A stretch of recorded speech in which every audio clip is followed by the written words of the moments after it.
I don't know about a more chaotic time in ad tech than like this very moment. And when I say chaotic, I mean it in like a totally interesting, awesome way. I think that there is this opportunity right now that's in front of us to like really revolutionize the way that we do ad tech. And I think there's going to be more flexibility. I think there's going to be more control. We released AWS RTB Fabric to make it easier to run RTB on AWS. One of the great parts about AWS RTB Fabric is that we're offering 80% off standard cloud networking costs. We're actually making it way more cost effective for people to develop and innovate on the cloud. We want everybody across the ecosystem has choice, flexibility, and that it's easy to build on AWS. People who are curious, interested, utilize, and ask questions, those are the people who are going to be most successful. If we don't all help each other through this, we will leave some people behind, but together we can figure it out.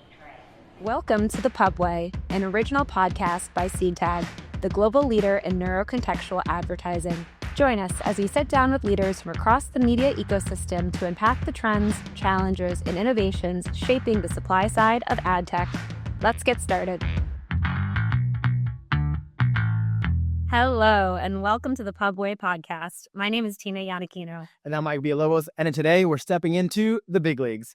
We'll tell you more as to why we are, but we're going to be talking about how Amazon Web Services is helping reshape the foundation of ad tech, from simplifying infrastructure and to enabling smarter real-time bidding and generally better monetization.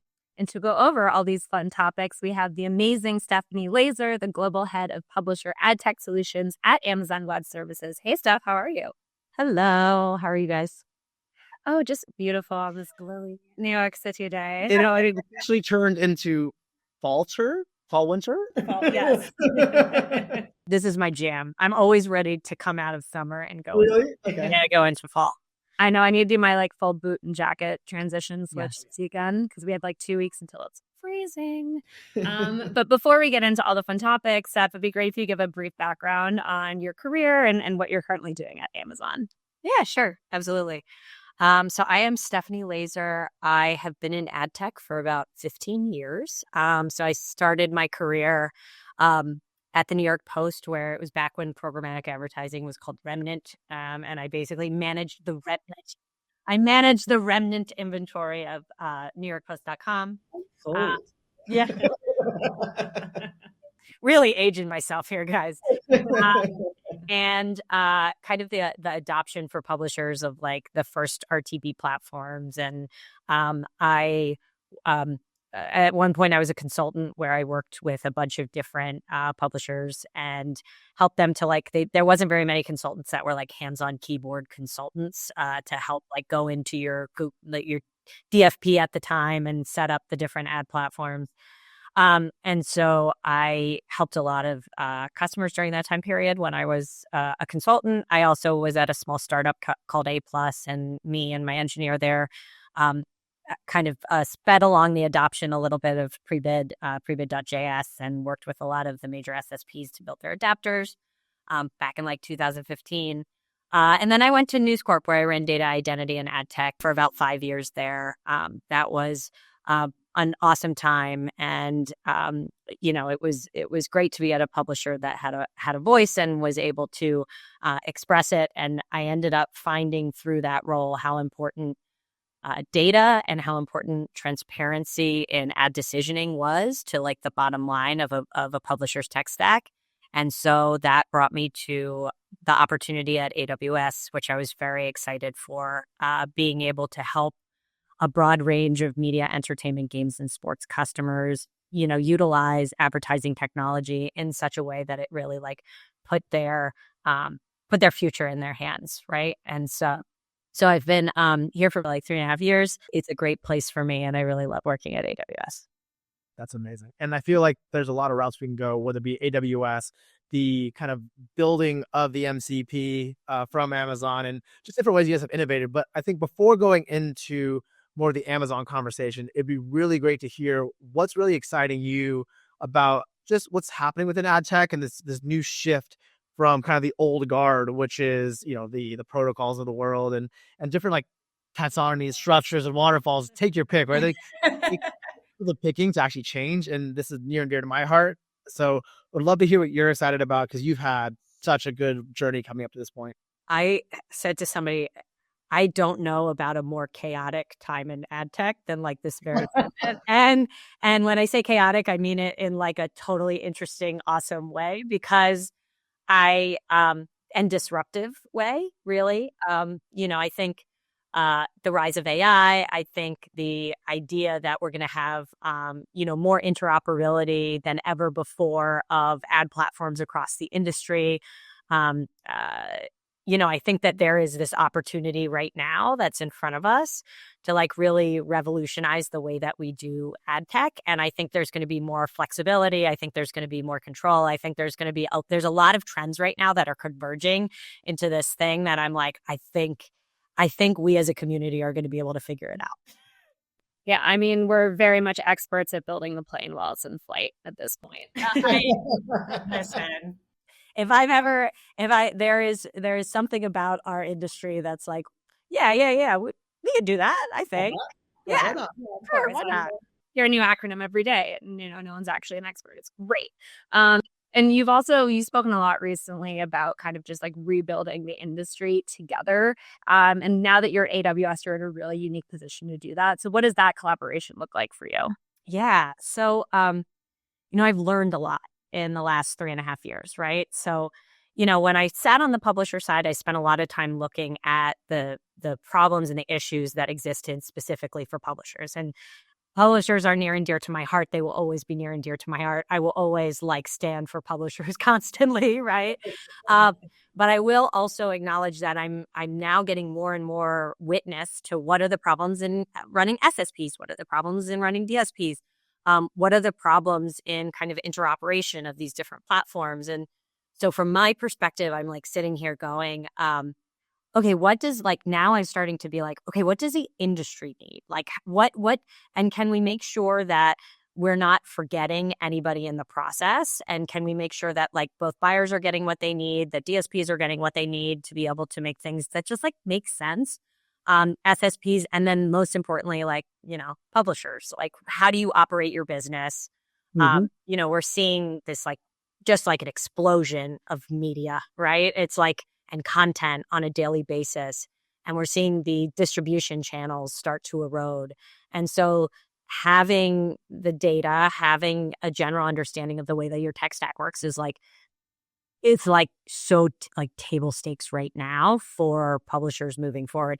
And unless you can get everybody in the value chain kind of along for the ride, we're not going to be able to move forward. That's awesome. So I want to actually dive into something that has really piqued my interest lately. So I just saw you guys recently announced AWS RTB Fabric, Yeah. and my question here is: so it's clearly a dedicated high fabric cloud environment to really hopefully level the playing field. We'll see. Just kidding. But the idea, from my understanding, is making it less costly, more accessible, and really allowing folks to take full advantage of what's in front of them, and also take those savings and apply it towards innovation. So how does this change? Not manipulate, but adjust the company's link to data transfer and to real-time bidding for other publishers? Because you talked about publisher being, Yeah. kind of the core of your heart. Would love to hear how that helps them and how it helps other folks as well in that value chain. Sure. Yeah.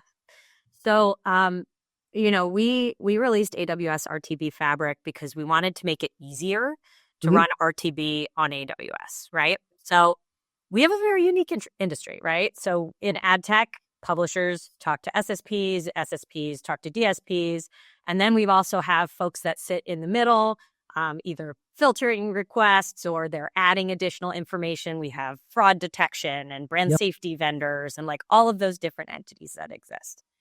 And when I came to AWS, we were talking about like what is unique about ad tech, right? And why do we still have a lot of folks who, while they understand like the awesome benefits of the cloud, right? So you're trading like fixed cost. You don't have to like invest in servers and like watch them depreciate. You can get the latest and greatest ad tech, and you can trade fixed cost for variable cost, and you can spin up new servers and enter into new markets very easily. Like, why aren't more customers taking advantage of this? And that was because in ad tech, there is a massive reliance of data moving out of like an SSP into a DSP, or moving out of a publisher into an SSP, right? And so the cloud was charging on, data transfer out. So it was essentially driving a lot of these networking costs and making it hard for folks to take advantage and utilize the cloud. So we sat down and we were like, let's work backwards from our customer and figure out what their needs are and how we can basically create a better environment for them to use. And so there's like three main things that AWS RTB Fabric does for our customers. One, it helps them more easily connect to their partners, right? Mhm. So when you're trying to connect to different SSPs and different DSPs, it can take months for you to set up those integrations, right? This is like 3 clicks, it's like hours for you like hours or less, right? For you to set up an integration with a party. So one, take off that like kind of duplicative integration piece that happens in our industry. The second piece was we wanted to make sure that it was fast, right? And so, you know, with the value chain, right? We made it single digit millisecond latency for you to basically pass data back and forth to each other, because that gives more time for decisioning to happen on either end, right? And that decisioning is incredibly impactful especially in a time period in which like AI is growing, right? I was gonna ask, with agentic there, Yeah, 'cause yeah, yeah. So as yeah, but like the embeddings that come through, right? yes, Like or contextual embeddings, just for our own shameless plug. But like if it's contextual embeddings coming through in the RTB flow, are you actually making a decision correctly or whatever the audience may be? yeah, totally. So having that time is like, how do you just make like the framework of moving the data super easy so you can have more time for like ad decisioning? So that's the second piece. Yeah. And then the third piece was there was this barrier to entry for running on the cloud because you had to reach a certain volume Yep. in order to like qualify for these like special pricing agreements so that you could like essentially over a period of time commit to like a large volume of AWS spend to be able to like negotiate these lower rates. So one of the great parts about AWS RTP Fabric is that we're offering, 80% off standard cloud networking costs, Oh, right? wow. So we're actually like making it way more cost effective for Yeah. people to develop and innovate on the cloud.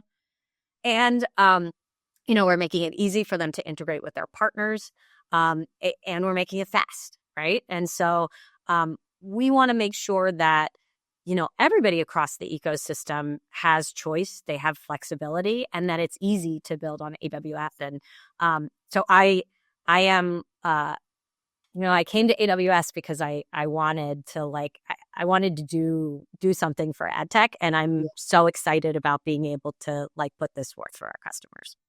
Yeah, and I guess for my own understanding, so you mentioned this can be a matter of milliseconds versus months based on integration methods. So you're saying as opposed to like having share IDs, mapping files, kind of the back and forth a lot of integration teams have to do when you're connecting to new demand partners. This kind of impact, I guess, is going to be pretty massive across the industry. Yeah. So there's like two different product features that like kind of speak to what you're talking about. Like one is our RTB gateway. So RTB gateway basically makes it so that like if you're an SSP and you want to connect to a DSP, it's like 3 clicks. And so it takes you like it's very simple for you to connect to your partners. The second piece that I like really am into and love is this idea of RTB modules. What RTB modules are is they essentially in between you and your partner, you can either filter or you can add into the RTB request, right? So this is perfect applications for things like brand safety, things like MFA, things like um, things like traffic shaping, right? Being able to move traffic shaping algorithms into there, being able to essentially just like add anything into the chain and co-locate that functionality to your own application, right? And so we're starting at launch. We're going to have first party modules. So there are first party modules that are offered by AWS for people who are running on RTP Fabric. But like our eventual plan is like we're going to open this up to vendors, right? And we're going to open this up to third parties. So there will be a mix of third party modules. And those third party modules, this is like our opportunity to basically kind of lower the barrier to entry for integrations, but be able to really like start to innovate on the different things that we can do throughout the value chain. That's awesome. And really quickly, because I want to take one small step back, just Yeah. because we have some younger listeners. So we talk about a millisecond. What, typically speaking, what does it take for that to even happen today, right? Like outside of RTB Fabric, just give the relativity of the speed that you're representing here. That'd be super helpful. There are very few industries that have to like a request has to be set out. It has to be sent into multiple different people's infrastructures, and it has to be loaded so that a person can see it, right? And so we can measure it, right? And so every millisecond matters, right? Every millisecond matters, right? And so this is really like there is a benefit to having folks in kind of the same environment. The old school way was like colo in your data center, right? But with like new chips coming out on a regular basis, with new AI innovations coming out on a regular basis, if you want to run high quality data analytics, if you want to share data in a privacy safe way, like all of those tools, they're on the cloud, right? And so, the only way, like the way that, we can really put these tools in the hands of our customers is by just like, okay, how do we make this easier? And Yeah. the integrations, like the infrastructure piece, and then making it cost effective, right? So like the cost effective piece is also important because we're all reinvesting in our platforms now, right? Like more so than ever, right? We're making agentic experiences. We are, turning our business applications into natural language, querying tools. We are essentially revolutionizing the way that ad tech works, right? Um, But we're still functioning this is like RTB is a multi-billion-dollar industry that most ads are bought and sold in today. And so it's like, okay, how do we make sure that our customers have the money and the engineering resource to like really up level? And so that's like another thing that I'm like really excited about. I love it. And you mentioned 80% savings across the infrastructure, which I'll tell you right now, being on the data side, that is 100%. But that also poses a lot of opportunity to take that money and like, okay, well, do we put this obviously inside back in the business? Where do you think that opportunity lies? Is it agentic? Because to be honest, there's a lot of agentic conversations happening, but I'm starting to realize it's masked by chatbot, not by necessarily a full agent, right? Yeah. Or it's masked by really good regression kind of tools that are being put in place. So what do you see as like the 2 or 3 buckets of like, this is where as a SSP, DSP, or even just a curation platform with data, where should they invest in the savings that you just mentioned? Yes. So I am of the I'm of the belief that for today, the thing we can do today is that we can use agents in workflow automation everywhere, right? And so I know that like when you operate direct sales at a publisher, there is, there's like basically taking RFPs, there's account planning, there is rat reports, there's all this like very manual process, right? Discovery of marketing materials, forecasting, etc. And all of those pieces are super manual and require coordination of lots of different people through the process. So I think agents for today, like where our publisher folks should be investing in is like, how do I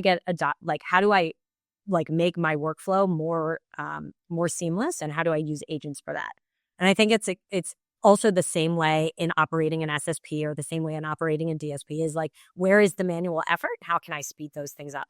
And that's about us working on agents like in our own environment and to operate our own businesses, right? Mhm. Now, multi-agent frameworks will expand beyond that, and agents will start to communicate with each other from different entities in different places, right?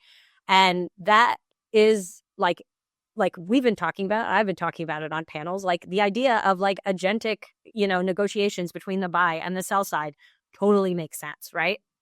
I think the question is like, how do we get there? What are the use cases that this fulfills? How effective is it? What are the pieces that publishers and like the buy side and the sell side need, the like foundations that the buy side and sell side need to be able to do this effectively, right? Mhm. And so those things don't change, which is like You need to have your customer data in order. You need to have your ad transaction data democratized so that you understand it. There has to be lots of different pieces in those data foundations that use that. And you're going to be able to like solidify those plus the agentic workflows. And then when those opportunities arise, like you'll be able to invest in that.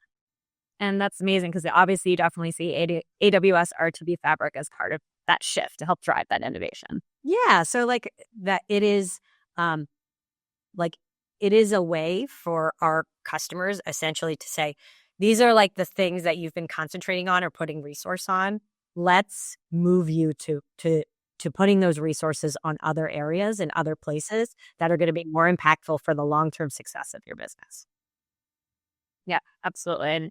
And we talk about it a lot too. It's like, I think a lot of people are afraid a little bit still of agentic and AI and things like taking over people's jobs and all of that fun stuff. But I think it's more, you shouldn't be worried about AI taking your job. It's people who understand and know AI are taking your jobs. And this is the time to learn and invest in that. This is human nature, right? I mean, like this has happened since the beginning of time. The Industrial Revolution was very similar. Right, exactly. Similar, but Right? similar. It's like, it's not the same. It's similar. It's similar. It's like people have been worried about these different types of innovations taking their jobs at any moment in time, right? And I will say that people who are curious, interested, utilize, right? And who are smart and test and ask questions, like those are the people who are going to be able to be most successful in the future. Like curiosity never killed anybody. Right. And ask the question that never killed anybody. Right. I guess I don't want to say never, but at the same time, it's like, I don't want to say never. Oh, Jesus. That's commercial efforts. At least in ad tech, curiosity in ad tech. Part of in my career was like, I am happy to admit what I don't know. And I am also happy to ask the question is like, I don't know that thing. Can you explain to me what you know about it? Because it's the fastest way to get new information into your head. And the adoption of AI is the same way. Like we're right now in this like time period where it's like, this is content for training and this is content for RAG and what's RAG and how does that work and blah, blah, blah. And like, if we don't all ask each other questions and we don't all help each other through this, then yeah, we will leave some people behind.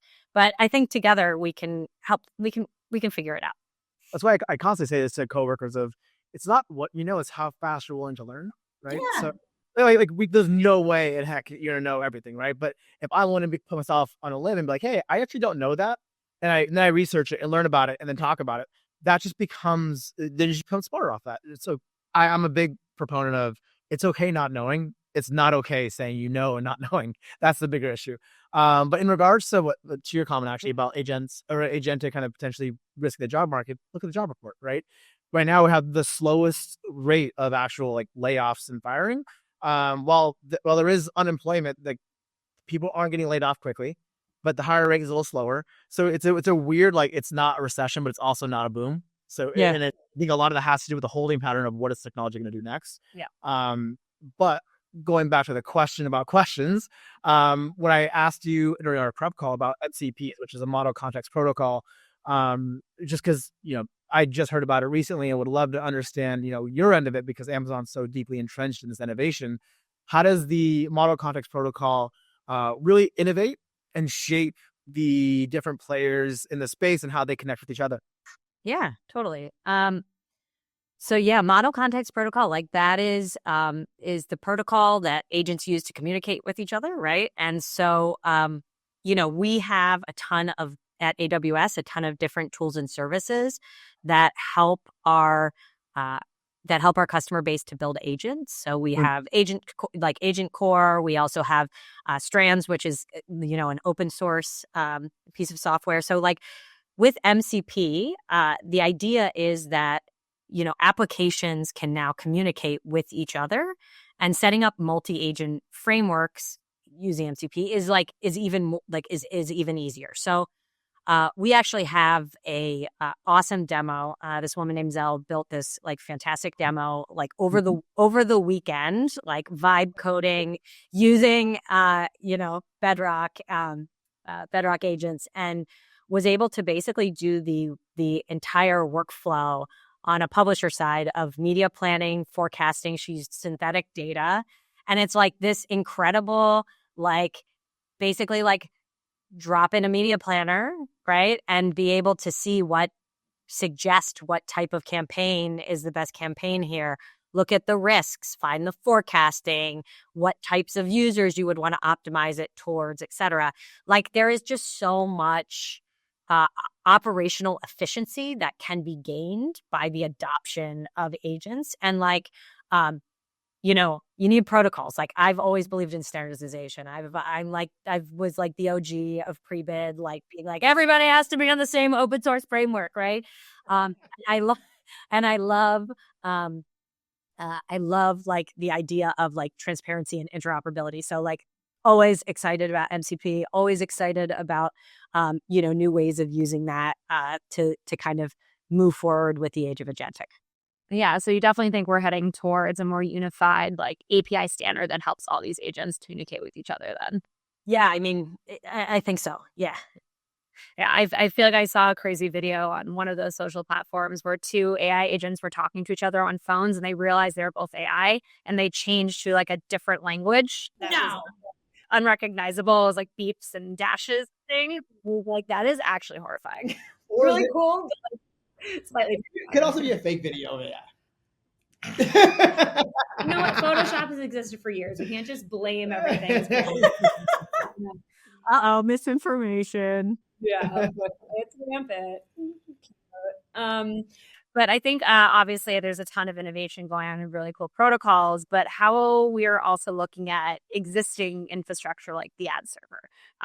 We haven't really got into a ton of it yet, but I guess for us, the ad server is definitely moving from more of a negotiator to facilitator, especially between those agents.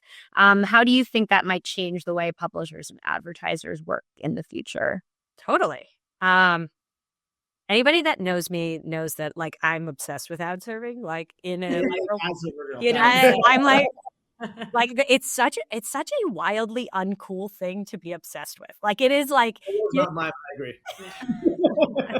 just a very like there are like maybe 3 or 4 other people in this world who I can talk to for like an insane amount of time who get as excited about ad serving as me. And every time I see them, I'm like, man, look at us. Look at us. Okay. And that's because they ain't us. Honestly. Here's my thing about ad serving is like ad serving as it exists today is this like giant monolithic application that does 1,000 different things and locks the data inside to the point of like not really being able to use it. So if you know me, the biggest thing about ad serving is like I always wanted my log level data. My log level data out of my ad server. Part of that has to do with using log level data to affect the user experience, right? So we were talking about kind of this like explosion of media and delivering personalized experiences. Like knowing the advertising value of a user is incredibly important. Somebody has a high advertising value, a low advertising value, right? So from my perspective, I like that was such like a key data element, and it was always kind of like locked in this ad server, right? And then I started to think through. I was like, pre-bid is actually a piece of an ad server too, if you think about it. Like pre-bid runs an auction and it's the direct connectivity of all of your third-party platforms. And I've seen more than a few people, use pre-bid technology to basically build their own SSP, right? Build their own direct connectivity with SSPs or DSPs, right? Or both. And so, I started to think through like, what is the future of ad serving, right? And, I've been reading a little bit on LinkedIn is like, what is like an agentic workflow? Like, do we replace the order management? Is the order management system going to be the agent that is eventually kind of like negotiating with us? And that order management system is going to eventually have to integrate with the ad server. I think the idea that like everything is going to be perfectly agentic is like, sure, but there will be also some like pretty standard functionality of an ad server, which is like you have multiple different prices that are coming in. And then you also have like the likelihood of whether or not they're going to provide an outcome. And so being able to like run that auction, be able to also like look at it against the like likelihood of providing outcomes for advertisers, being able to like segment your inventory in that way. I honestly like right now today, all I've wanted in like the last, 10 years was to have like a different ad server, like to have a fun, like to have something that is like, that gives me real-time access to log level data, that lets me modify the decisioning logic. And like, I think we're finally like, we're going to be in a renaissance of ad serving. I think what's going to be interesting is it's going to be parameter matching, right? It's like to your point of like log level data, it's matching the parameters that you're looking for in those logs. Yeah. But I think what's going to be interesting is having the agent have autonomy or have an agency over its own decisions to be like, I know what you wanted, but this is actually going to pan out better given like the larger case of the planning cycle that was built. And that is going to be fascinating because the second version of that, and I now I'm like nerd out a little bit with you as well, but like second version of that then becomes the transparency of this is why the decision was made, because too many times, especially in RTB, there's not enough, it's too opaque where it's like, why did you build on that? Was it the unit economics? Was it the high value audience, which it was kind of a weird like little wave that everyone experienced as well. Like what was the exact reason? And I think now with the actual agent operating in this facet and the parameters being set, it's going to give a lot more transparency, for better or for worse, for some folks, to make better decisions. With that transparency, I think there's a lot of opportunity. So I would love to hear from you, like what's like one or two opportunities that you see the like really changing the game for ad decisioning. So my kind of like publisher ad server type of thing is like, I would ask people like, what do you think an ad server is supposed to do? And some people would say, a ad server is supposed to maximize yield. And I would say, no, an ad server is supposed to do whatever the publisher wants it to do, right? And the reason why is like, is that there are almost unlimited versions of like business reasons why you might want your digital ads business to prioritize some sort of partner, right? Mm-hmm. For whatever reason, right? And there's also this like prioritization of the user experience. And there's also multiple revenue streams like subscriptions and lead generation and like other ways in which folks monetize. And so when I get excited and I think about like all of the different ways, I start to think through like what are like the customizable aspects that are going to make it easier and better for people who operate sell-side businesses to do their job, right? Which is number one, like keep a user, like have users engaged, deliver out an experience that they're into and that like gives you a positive brand affinity, makes them loyal to you, features the right types of content, and like makes them happy, right? But then also your business pieces of that, which is like, how do I monetize this user, right? So some users pay for subscriptions. Some are fine with advertising, right? And so you get a moment and you get it like a session, right, with a user. And it's like this unlocking and the transparency aspect. I'm most excited about this idea that publishers can utilize that to build out consumer experiences that are better than ever before. Because I see folks that build their own ad serving be able to take the control of their business into their hands because they have the flexibility of real-time data. They have the flexibility of real-time consumer experiences. They have the flexibility of all this stuff. And I want that to scale, right? I want that to scale to even like the littlest publisher with a niche consumer base. I want it to be able to scale. Yeah, and I think collaboration in that is hyper important as well. We can all be super inspired, but like there are blockers that hold us back from that innovation. Totally. I'm sitting here. I'm like, oh, people who build their ad serving experiences, they have so much awesome business stuff that comes out of it. They're like organizations who can pay all of these engineers to help run this, right? Yeah. The thing is, it's like, how can we make sure that that third-party entities can sell services to publishers that don't have all those engineering teams, but still have the types of data and things that they need to operate their businesses? Absolutely. So would you say like the engineering team is like one of usually the biggest blockers for innovation? I'd say that like a lot of the time on like publishers, their expertise is in content, right? Yeah. It's in content. It's in, I remember being at publishers, it's like we had a ton of front-end developers, right? We did not have a ton of developers who knew exactly how ad tech worked, right? You would have to hire those, right? And not everybody can hire ad tech engineers, right? And so this idea of like man, I think it like sends me back to like what we were talking about like at the beginning is like we're at this time where like innovation is at an all-time high, and we have to make sure that that like first number one, that we have like a healthy ad tech ecosystem where people can continue to invest back in their technology so they can help in service of folks that do not have big large like customer bases, and they can do so in a with an incentive structure that makes it so that they are both companies are profitable, but there isn't like a non-transparency aspect that's actually driving the relationship. Yeah. Makes sense. So I guess the question for me is, how can they better collaborate to move like from like the SSP side to DSP side? We've talked about that a lot, but even publishers SSPs or direct open path in certain, I guess in this instance, for the sake of an example with the trade desk, like how can the ad tech ecosystem better collaborate in like one or two advice points from you to move this forward? Sure. I've always been a proponent of pre-bit, right? So I've like always been a proponent of pre-bit. I've always been a proponent of like open source frameworks, blah, blah, blah. I think, one of the things I was just having conversation yesterday is like, when you're on the sell side, you need to have a respect and an understanding of what's happening on the buy side. And when you're on the buy side, you have to have a respect and an understanding, and you have to listen to what's happening on the sell side, right? And so from the aspect of like, what can we do is like, when we're talking about like, we just talked about like the revolution of like an ad server, and could you have like a composable ad server where different pieces are doing whatever, right?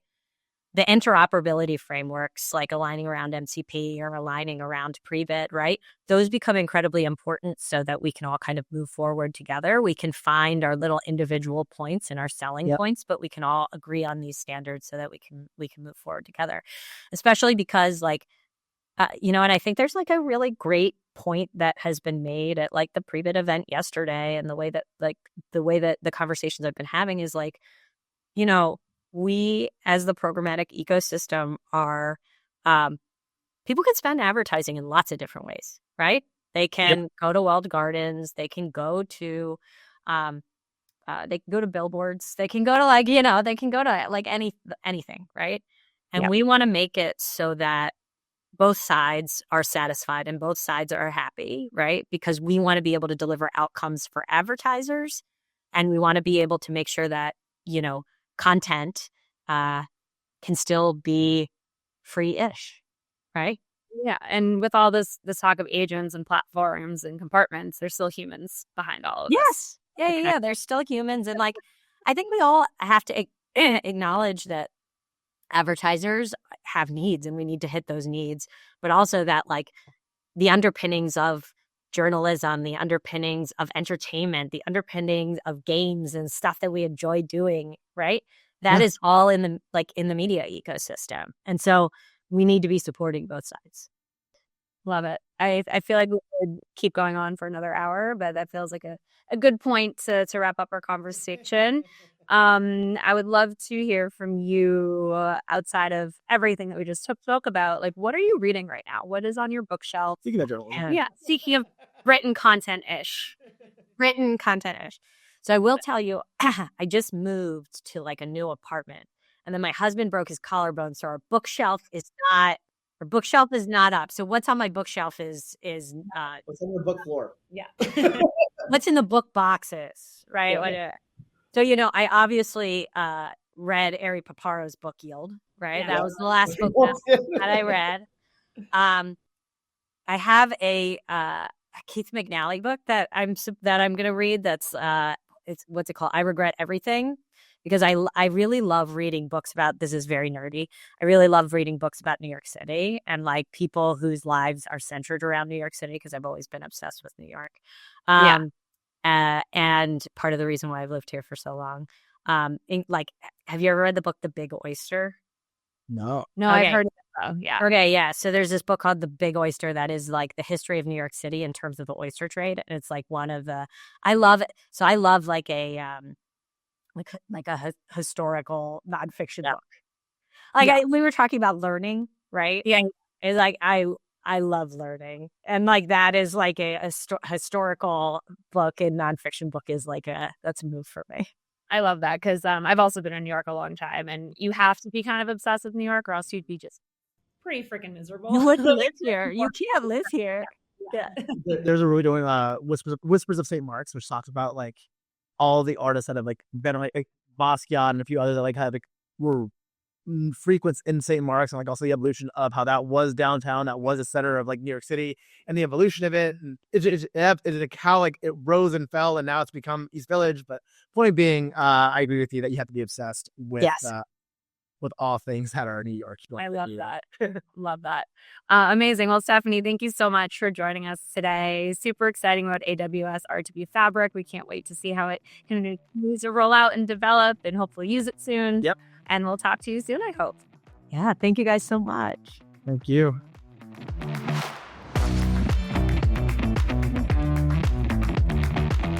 Thank you for listening, and we hope you enjoyed this episode of the Pubway podcast. This episode is brought to you by SeedTag, the global leader in neurocontextual advertising. Learn more and reach out to us at seedtag.com.